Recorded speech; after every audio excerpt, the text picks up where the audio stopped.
started, so welcome and thank you for attending the final block of our 2016 Senior Capstone presentations. Raise your hand if you are a senior. Okay, so you guys are here to gush over the work that you wish you had done over the last semester. So, lucky you. Those of you who are not, I'm guessing, and didn't raise your hand, this is an opportunity for you to think about what's possible for your future. You can finish your classes out as you would normally do in high school, or you can take a bit more of the unbeaten path, take that one thing that you're really interested in looking into as a research project, or maybe there's an industry or a job field that you thought, wouldn't it be cool to be able to do that for 4 months instead of finishing out my senior year with just the standard classes and really figure out whether this industry is the right industry for me and look into it? Well, that's what the CAPS program is all about. So today you're going to hear from 2 different kinds of projects. You're going to hear from Erin, who did an internship, and you're going to hear from Mel, who did a research project. Both are unique and as original as the students are themselves. They never seem to be the same thing twice, which is awesome. So you can do something related but not the same. Please do think about some questions that you might have, and hopefully their inspiration will translate into seeing your lovely faces in the coming years. So this is it. Alright, so as you know, I'm Erin, and because I taught for the 3 months that I was doing an internship, I decided to kind of give you all a lesson. So this is Erin's Capstone Internship 101. Today's objectives are talking a little bit about my internship to teach you all what I did, my overall goal throughout my experience, my comfort zone throughout, the lessons I learned, and my overall decision. So I grew up in a pretty big family. I have 5 siblings, and I've always been really close with all my cousins, even second and third cousins. So I've always been around kids. And that grew into babysitting, and then into TAing and tutoring my friends.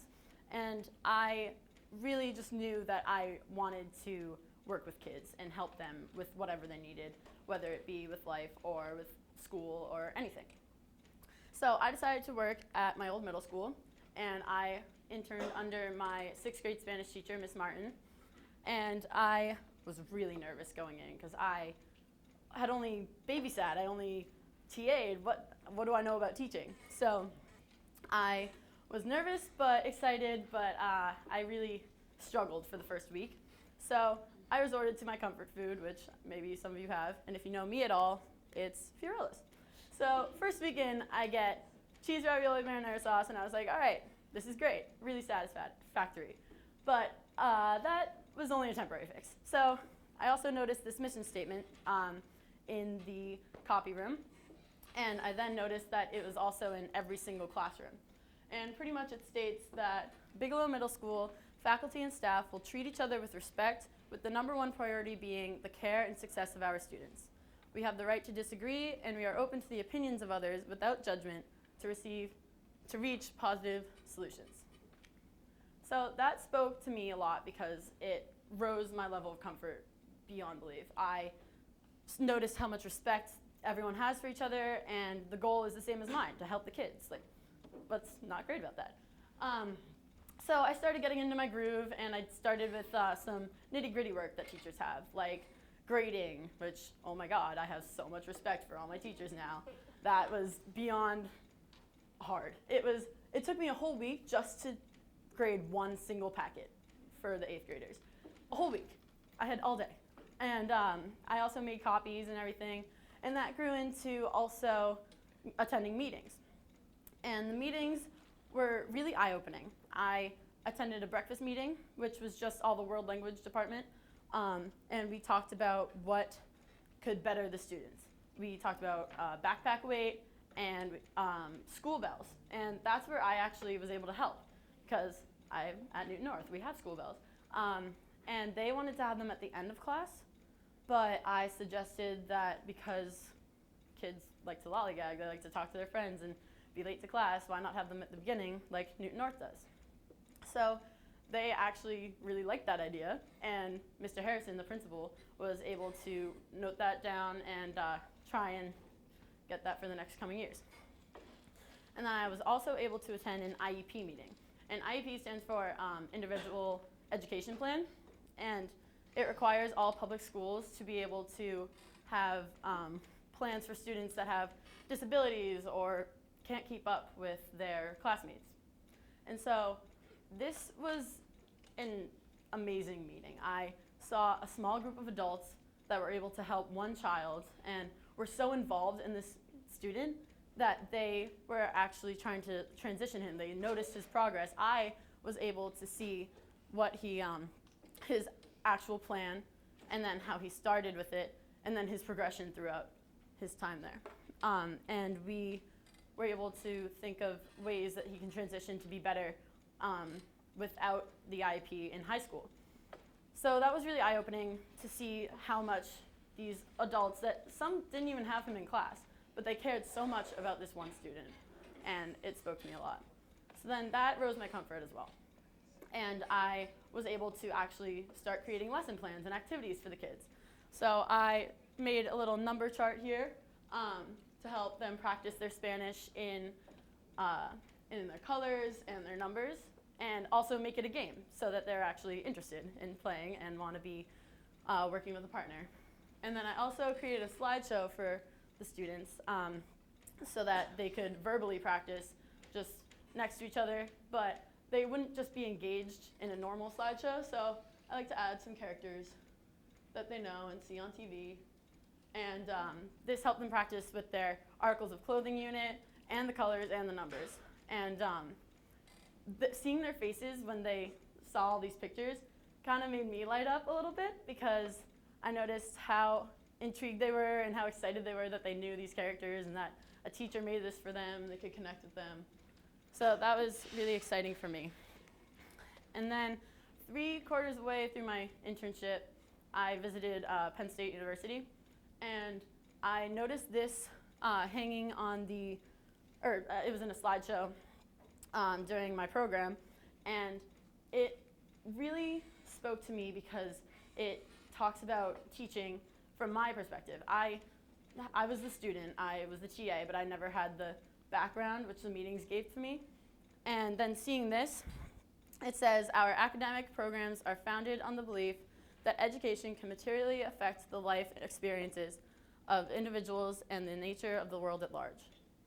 So this talks about not just relying on lessons and tests and exams and everything that students hate and teachers hate, but it talks about actually using your knowledge and your skills of teaching to help the student in life and their experiences and everything else that they need. So I felt way more comfortable in the classroom. I really thought this was the job for me. I didn't have to worry anymore. I didn't have to wonder. I loved being in the classroom, seeing the students grow and seeing what they could do. So to go back on our objectives, my internship was a blast, and I learned so much from it. My goal was to see if I was able to be a teacher and if I actually liked that occupation. My comfort zone grew tremendously throughout my experience. I learned from both the students and my colleagues, the teachers, and my decision was that I can thrive as a teacher. Thank you. All